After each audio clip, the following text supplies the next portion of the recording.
What's up, guys? Mason the Brock Henderson here, and I'm gonna try to get through this pretty quickly because one, I'm tired, and two, I've got to wake up nice and early tomorrow for another day of soccer camp. It's fun-ish.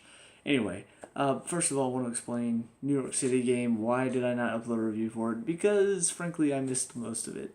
I was actually driving that day, and so didn't get a chance to watch it. Had to watch mainly the second half because the first half I only got to listen to, and even then I'm listening to Kevin Egan and Dan Gargan talking about it, which, if you know American commentators, you know most of them typically just talk about anything but what's going on the field. So didn't really get a good gist of what was going on except for like some of the more intense moments in the game.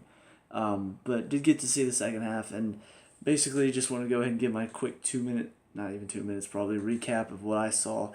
Mainly it was, one, we didn't really come out with the same, I think, aggressive nature that we normally do. It just felt like when it was coming to closing down and trying to work the ball around, it felt like we just didn't have the same intensity. And part of that was down to the fact that Miguel was not 100% because of the early challenge that injured him. But another thing is just that field is just awful. Like, I honestly, out of all the fields in the MLS, New York City's is the one that I hate the most, mainly because, I mean, it's supposed to be a temporary thing, but it's not. Like, they've pretty much made it their home. It's what they're doing. They're not changing it, and it only helps them because they're used to playing on that. They're used to playing on that tiny little field, on that baseball grass. I mean, it's just awful. It's awful to have to go play somewhere like that. But because it's New York City's home, they're used to it. And so that's why they thrive at home. That's why they haven't lost at home. Because no other team can go there and do that. So anyway, it's frustrating because it reminds me of Qatar, the World Cup thing. Oh yeah, we're totally going to build stadiums with AC. Actually, we're not going to do that. So we're going to move the World Cup to the wintertime because money talks. And I'm sure it's the same thing for New York City. Oh yeah, we're totally going to build a new stadium and not move out of Yankee Stadium. Eventually, here, take this money and then let us be. Anyway, done with that. Overall, though, based on what I saw, the performance wasn't terrible. It just wasn't good enough.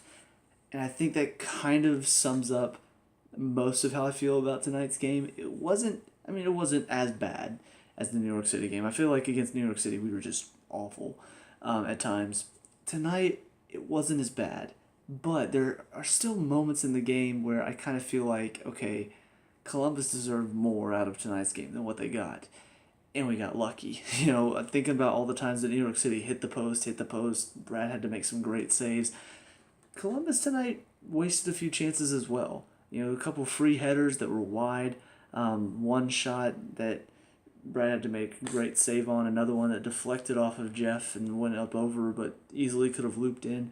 Like, all these little moments where really should be a finish, and it's not because, whatever the reason, Columbus just wasn't finishing well tonight. So I do look at it and say, all right, so Columbus does have to finish their chances, but I also look at it and say, why are we letting them have these chances? Why are we giving them these opportunities? So, overall, the result is great. Going on the road, winning 2-0, fantastic. But the performances, they've kind of dropped off recently. And these past two, we got good results out of both of them. A draw against New York City at New York City, great result. Winning against Columbus at Columbus, great result. But the performances just haven't been good enough. And some of it might be personnel. Some of it I feel like is a little bit of the style of play we're going for. But anyway, let's talk a little bit about individuals. First of all, Brad in goal. Didn't have as many great saves to make tonight as he did against New York City, but still had to make a couple really, really good saves. I think the cream of the crop for me was, can't remember who was making the run. I want to say it was Zardes. Made a good run. Escobar did enough to sort of put him off and kind of force his shot to be a little bit closer to Brad, but had to get across, made a good save, and then gets back up, hops on it, keeps, I think it was Higuain was making a run in on it, keeps him from getting to poke it in. So it was just a great save that kept us in the game at that point because it was 1-0. And I feel like if they'd equalized at any point, the momentum would have really shifted. So, yeah, it was a great save, great reaction to get back onto it as well. Aside from that, he had a couple other saves to make here and there, but most of them were pretty routine. Most of them would have been saves that I would have been frustrated if he didn't make them. So I think, overall had a good game, but I don't think tested as much as he was against New York City. So as far as the back four, which we did go with the back four tonight of Escobar, Perez, Parkhurst, and Ambrose. And I do think that does hinder us a little bit.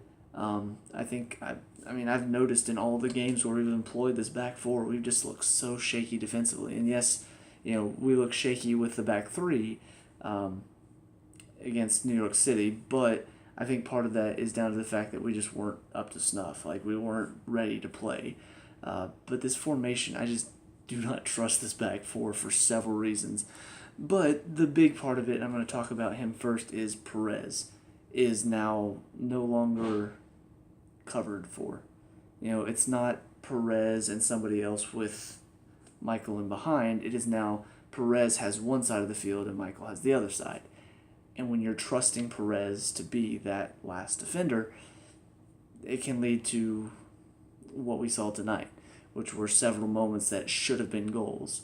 The moment where he's tracking back does well because, Franco put him in a difficult position with that poked ball, bounces off his thigh. He does well to be the first one to it. Pass it to Mikey, who's wide open. No. No, it's Perez. So he's going to cut it back right into Zardes' leg, who thankfully doesn't see that the ball has come with him. So it takes him a second to adjust to it and gives Perez enough time to, put his body in between. And so then you think, okay, you nearly just lost the ball. Get rid of it. No. We're going to cut it around the attacker, thankfully beating him, because if not, goal. But I'm just like, why? And if that were the last time he did it, okay, fine, whatever. But no, he does it like 3 or 4 more times throughout the game. Now, he only lost it one of those other times, so, you could say, oh, but, at least he's keeping it. But after that one time where you very nearly gave up a goal, and this is early on in the game too, this could have put him ahead, I think, in like the 9th or 10th minute. You do that early, my thought process is don't try it again. But he continues to. On top of that, passing tonight was atrocious. Atrocious. Giving away the ball. There was one, really should have been a goal in the second half. Just lazy. Pass comes across to him. Instead of actually picking out a pass, he just kind of like, okay, yeah, flips it and then it right to a player and counterattack, 5 versus 4. I'm just like, what are you doing? Like, do you even care? That it was such an uncaring, lazy-looking pass. I'm just like, why? And this formation it doesn't help him. Because now he's got to be one of the 2 that are back there instead of, okay, well, now he's got somebody to cover for him, so if he does do something stupid, like with most of what he did tonight, then we've got somebody to cover for him. So I do not like this formation for that reason, because he's too risky of a defender to not let him have somebody to cover for him. With that being said, he did have a few good tackles here and there that does sort of like balance it out a little bit. That's, it's one of those things where you take him out, you don't have a defender that's making those challenges, so it's kind of a double-edged sword. You put him in, he's going to be scary. You take him out, you don't have that same quality defender back there, so what do? Well, leave him in, but let him have cover, so that way we don't have to worry about him as much. That's why the new formation has worked so well for the most part. As far as Michael's concerned, had a couple moments here and there where it felt like maybe he wasn't going to be fast enough to keep up with the pace of Zardes and Higuain, but for the most part was still very, very solid, and that's what I've come to expect from him. Even though he did have a moment against New York City that was very uncharacteristic of him, but I didn't get to actually see it, so I don't know what happened. However, that was in the past. As far as Franco and Mikey on the outside is concerned, both of them had a couple good moments and then a couple bad moments. For Franco, the bad moments were mainly just bad passes. Defensively, he looked okay, very solid. For Mikey, it was mainly just the size, and his pace is okay, but sometimes the size hurts him. He's not strong enough to make a good challenge, or he's not strong enough to hold up the ball. But he did okay. Mainly defensively, he is where I noticed a bit of a struggle from now. Sorry, like I said, very late, stumbling over my words. Every now and again, he had a little bit of a slip up defensively where he's leaving guys unmarked. Franco did too. But for Mikey, you kind of feel like that's why you're out there, is to be a bit more defensive, because we need somebody out there like that who's going to do the defensive work, or else we just slide Barco out there and have him be the left-sided player. So the fact that sometimes Mikey doesn't do the job defensively, and sometimes he can lose track of his man, it can get a little bit scary. It led to the one goal that Philadelphia scored against us in their game. So I wish he'd work on that a bit more, because he's a decent little player. But these little mistakes, I feel like, is hindering his game, because you look at his performance overall and it's kind of average, but you add in those few mistakes and drops it just below. As far as the midfield, we kind of went with, honestly, I'm not even really sure what we were doing sometimes, because sometimes it seemed like it was the same as last year, the 4-2-3-1, and then sometimes it seemed like we were doing something like maybe a 4-3-3, maybe a 4-5-1. I don't know. They kind of moved all over. But for the most part, Jeff and Darlington stayed in the midfield like they usually do. Jeff, mainly the defensive player again, and again, mainly just solid. Very strong, very physical in the midfield, making sure they don't have a lot of room to run. I think the most impressive one was Higuain picks up the ball and is just running at him. And yeah, he did get a little bit of space on Jeff, because frankly, Higuain's a good player and very fast, very clever. And you can see he makes the cut inside. Jeff, it takes him a second to get the turn and go after him. And it seems like, oh, well, now he's got a bit of space. But then he winds up for the shot, and Jeff just gets across just in the nick of time to make the block. It was a bit scary because the deflection looked like it might have been looping in, but the fact that he managed to get back across and make that block is very impressive. And it shows his determination and grit, even though he's not the same, speed and quickness as Higuain. The fact that he managed to stay with him is just really, really impressive. Darlington, didn't see as much from him tonight. It felt like his passes, and I noticed this in the second half of New York City as well, it feels like his passes and his quickness is starting to drop off a little bit. I don't know if that's just because he's playing so many games in a row, or if it's the way these teams are playing against them isn't allowing for him to be as effective in the midfield. I'm not really sure. I can't really tell what's going on with him, but it feels like what he was doing at the beginning of the season when we were dominating was pretty much eating up the midfield. You give him the ball, he turns, he has space to run at you. He's going to hurt you. The passes that he could find was phenomenal. But these past two games, it feels like he hasn't been doing it as much. It feels like I haven't been noticing that as much. So the fact that he's not really running the game in the midfield for our attacking players anymore, I think that's part of what's hurting us. Maybe it's because the attacking players aren't really making the same runs. I will say, I'm not... Of the front three, Almiron is the only one that really kind of, I think, stepped up big tonight. Martinez obviously played well for the most part, but Almiron is the one that I noticed the most as far as trying to make stuff happen, or at least being more successful in it. So part of it could be that the runs aren't the same, and so he's not really being able to find the players that he's usually finding. So I don't know, but it just feels like something is hindering his game right now. He's not being as effective as he has been in the past. So it's a little bit frustrating. As far as the rest of the players are concerned, sometimes Julian would drop into the midfield, sometimes he'd play out wide, sometimes Ezekiel would drop in, sometimes Miguel would drop in. So don't really know who else was being midfield, but it kind of felt like, for the most part, they stayed with that three in behind Joseph of Ezekiel, Miguel, Julian. But of the front four, Julian Gressel was awful. And honestly, obviously the cross against New York City, great ball in. What else did he do? From what I saw, nothing. Gave the ball away several times. He tried to get out of our back four. He gives the ball away. Oh, somebody's open. Passes it right to the other team. Tonight, how many times did he give the ball away? How many times did it feel like, give the ball to him? Oh, right to the other team. Or cross. Oh, it's out of bounds. Wow, that was terrible. It feels like he's going back to last year. And, did he have some good moments?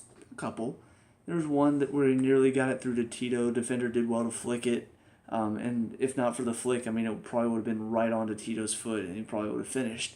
So he did have his moments, but those moments are so few and far between and the mistakes are so constant that I find myself frustrated with him. And I shouldn't feel that way. I shouldn't feel that way with the player. And the fact that Tito comes off the bench and scores, and for the most part, was just running all over. He wasn't always involved and wasn't always effective either, but he comes in and instantly, he's making an impact, and he's busy, and he's working hard, and even when he gives the ball away, he's working hard to get it back. With Julian, it's like, gives the ball away, and, sometimes if it's right next to him, he'll try to win it back. For the most part, he just kind of gets frustrated. Against New York City, I remember there was a moment where, I think this was in the second half too. This was the one where Morales, just blasted off the post. He's sitting there defending, and he bites one way. Morales makes the run inside behind him, and he plays it. And what does he do? And starts walking away as Morales is breaking into goal and is about to score. I'm just like, what are you doing? What is that? That's not professional. That is not a professional thing to do. Tonight, there's a moment where ball comes into the back post. He loses track of his man. The guy takes a touch. What's he doing? He's running away from the goal. What are you doing? You've got to defend. Just because you let a man go, just because you're frustrated, you don't just stop. You keep going. And so you add all these little things together that he's doing that are frustrating, and you put that up against the one or two good things he does per game, that one good cross or the couple good passes. All of those things that he's doing wrong, piled on top of the couple things he does well. I'm sorry, I don't want a player like that. You're going to do this wrong and give away that pass, not defend, get frustrated, walk away from a play. Oh, but you send in a good cross? No, I don't want that. I'd rather have a player who busts his butt, makes several mistakes, but busts it to win the ball back or busts it to make up for that mistake, who maybe doesn't get involved in a goal but still works hard. Yamil Assad, perfect example from last year. He was that exact type of player. Sometimes the balls that he tried to pass, sometimes the ball that he tried to cross in, sometimes his shots. Not all of it came off, but you know what? He worked hard. And I appreciated that. I appreciated the hard work that he put in to try to win the ball back, to help our defense. So, I don't know. I'm kind of at the point of where I was last season with Gressel of, you know what, just no. Get him off the field. I'm sick of seeing him because he's getting frustrating to watch again. And the fact that he's there is not good because he started off the season very well. So the fact that he's dropped off is frustrating. So anyway, on to the others. Miguel, like I said, worked very, very hard. You could see the hard work he was putting in. I'm glad the injury that he got in the New York game wasn't that bad. That forced him out of this game. Ezekiel felt like he wasn't involved. He's working hard for the most part, but it feels like he's just not as effective anymore. Aside from getting a few fouls here and there, and I think he sent in the corner that Joseph scored on. Aside from those few moments, it just feels like he's not really involved. He's not making any mistakes, but he's not doing anything to help us either. We give him the ball, and then he might dribble around for a little bit and then maybe get fouled.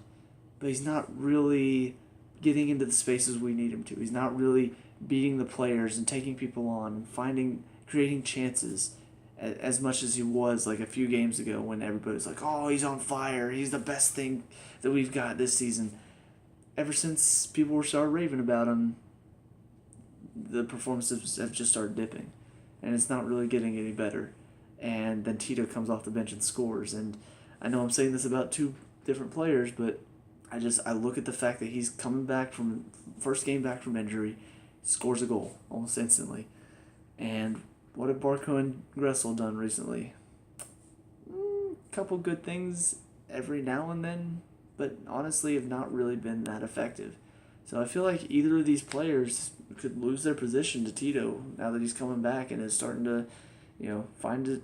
In the very first game, he's already looking like he's found his rhythm again. So as far as front, Joseph, I thought he played well enough. Didn't really do anything that effective, but for the most part, it looked like the effort was there. So it's good to see whenever he puts that effort in, because sometimes he just doesn't. And then as far as the subs, Romario was the first one to come on because Joseph, when he scored, headed the guy's head, and so busted his nose. Not sure how bad. Hopefully not that bad. May have to wear a mask, so hopefully the mask doesn't mess him up too much. But it's just one of the things that might happen. You end up heading the guy, and there you go. Now busted nose, and you're bleeding everywhere, and now somebody has to come on for you. But Romario, worked hard, and I've thought he's a good, hardworking player ever since I've seen him. Ever since the beginning of the season, I feel like he's come in, he's done well, he's worked hard. Not exactly our best player, but definitely has some good moments here and there, and works hard to win the ball back too. So I think there are a lot of good things about his game that he brings that can sort of make up for those few moments where he kind of, he doesn't have the good touch. He might lose the ball a couple times, but hey, he loses it, he's definitely working to win it back, and I love seeing that. Tito comes on next, like I said, scores a goal. Really just all around. It felt like he started getting involved almost instantly. So very good to see that he's returning from injury so ready to play and so fired up and instantly gets a goal, because we're going to need him going forward. And then Miles Robinson came on for Miguel near the end of it. Not really sure why exactly that changed, but it was mainly just more defensive. But he did okay. Just didn't really see much. But anyway, that's about it for this game. So overall, very, very happy. We don't have another game until the Open Cup next Wednesday, I believe. Yeah. So we have a little bit of time to take a rest. And as far as the Open Cup game is concerned, not really sure what to expect. We are going up against the Chicago Fire, so another MLS team. Kind of wonder, are we going to go with the full lineup with another game right on the horizon that Saturday? Or are we going to maybe give our second team another chance to shine? Not really sure. I feel like we're going to see maybe a little bit of a mixture. There are a couple players, like Romario Williams, like Andrew Carlton. Who's the other one that kind of showed out pretty well? Kevin Kratz is another one that I think probably deserves a bit of time. But those players that did well enough in the last Open Cup game will probably get... Alec Can will probably play too. They'll probably get some time. Just because even though we want to win this, we want to win a tournament, I think at the same time you also got to think, well, the MLS is just as important. I'd love to win the Supporter Shield this year. I'd love to be able to get that. So we'll see what happens, but overall I think looking over these past two games, you get a point on the road, you get 3 points on the road. That's 4 points over the teams that are second and third in our conference. I think that's pretty good. I think that's two good results. Difficult to go on the road in the MLS and win or pretty much get any results. So I think the results are good, but the performances definitely need improvement. And whether that comes from a change in formation, change in personnel, or just a change in attitude, I don't know where that is going to come from. But I am looking forward to seeing what's going to come next. We're going into this break, top of the table. It feels good. So I'm really, really excited to see where the rest of the season goes. Hopefully you guys are too. Let me know what you think down in the comment section below. What are your thoughts on this game and last game as well? Let me know. We can talk about and discuss all that good stuff. Leave a like and subscribe for future Landing Night reviews. I'll see you guys in the next one. Peace out.